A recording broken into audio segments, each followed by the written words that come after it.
দর্শক, সৃষ্টিকর্তার নিয়ামত যে কতটা সুন্দর হতে পারে এই ভিডিওটি তার প্রমাণ। পুরোপুরি ভিডিওটা দেখলে আপনি টোটালি অবাক হয়ে যাবেন যে এক একটা গাছে কি পরিমাণ ফল হতে পারে। আপনারা অবাক হয়ে যাবেন। শুরুতেই যে গাছটা দেখালাম, তারপরে এই গাছটাকে দেখুন। এটা হচ্ছে একটা কাঁঠাল গাছ। এত পরিমাণ কাঁঠাল ধরেছে, পাতার চাইতে কাঁঠাল বেশি। কি চমৎকার সৃষ্টিকর্তার নিয়ামতগুলো, সুবহান আল্লাহ। এই যে দেখুন কাঁঠালটার ভেতরের যে অংশ সেটা দেখাচ্ছে ওই গাছটারই, কিন্তু এটা আবার বড় জাতের গাছ। দেখতে পাচ্ছেন কি পরিমাণ কাঁঠাল। তো এইটা দেখেছেন আপনারা থাম্বনেলে। এই ফলটার নাম হচ্ছে পাইন্না গোলা, যেটা পার্বত্য অঞ্চলের ফল। বেশ চমৎকার, কালো রঙের, জামের মতো দেখতে, প্রচুর ধরে গাছে। এইটা দেখতে পাচ্ছেন আমলকি সম্ভবত। এই বেশ চমৎকারভাবে ধরেছে। একটা গাছে কিন্তু এত পরিমাণ ফল সাধারণত ধরে না। এগুলো হচ্ছে উচ্চ ফলনশীল গাছ, যেটাকে বলা হয়। তো প্রচুর পরিমাণে ফল ধরে। এইটা হচ্ছে জামরুল ফল, আপনারা সবাই চিনে থাকেন।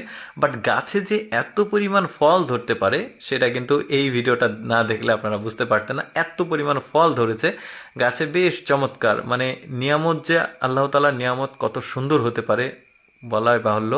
এই কলার যে মোচা সেটা দেখুন, কি পরিমাণ কলা একটা গাছে ধরতে পারে। দেখতেই পাচ্ছেন কয়েক হাজার কলা গুনলে আপনি পাবেন। এই যে দেখুন, এটাকে আবার প্রোটেক্ট দেওয়া আছে যাতে কোনো পশু পাখি খেতে না পারে। বেশ চমৎকার। এত কলা, উপরেগুলো তো পেকেই গেছে। আর এই কলাগুলো তো অ্যাজ ইউজুয়াল সাধারণ, বাট কানটা দেখুন কলার কি সাইজের বড়। কামারাঙা দেখুন একটা গাছে কি পরিমাণ, গোড়া থেকে শুরু করে একদম আগা পর্যন্ত কি বলবো, প্রচুর পরিমাণে আসলে ফল ধরেছে। বেশ চমৎকার। এরপর যেটা দেখাবো এটাও কিন্তু খুবই চমৎকার। এটা ওই যে লটকন নামে একটা ফল আছে, ওই ফলের মতো, বাট এটা কিন্তু কাটলে আবার ভেতরে একদম লিচুর মতো সাদা। এই যে দেখতে পাচ্ছেন, বেশ চমৎকার কিন্তু। বাট লিচু না, লিচু ভাবলে ভুল করবেন। এইটা দেখুন, কাকরোল নামে একটা সবজি আছে না, ঠিক ওই রকম, বাট গাছে প্রচুর ধরেছে। এটাও কাটলে কিন্তু একদম লিচুর মতো ভেতরে। দেখতে পাচ্ছেন এই ফলগুলোর অবশ্য নাম আমি সংগ্রহ করতে পারিনি। এই যে পেঁপে বাগানটা দেখুন, এত পরিমাণ পেঁপে ধরেছে। আর পেঁপের কালার দেখুন, এই মানে কাঁচা পাকা দুই কালারই কিন্তু হলুদ হয়। মানে যেটা একদম পেকে যায় সেটা একটু লালটে হলুদ হয়। বেশ চমৎকার। এটাও আরেক জাতের পেঁপে। গাছে এত পরিমাণ পেঁপে ধরেছে, দেখতেই পাচ্ছেন গোড়া থেকে একদম আগা পর্যন্ত।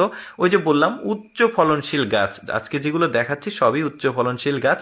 তবে সৃষ্টিকর্তার কাছে অনেক অনেক শুক্রিয়া যে মানে একটা গাছে এত পরিমাণ ফলন হতে পারে।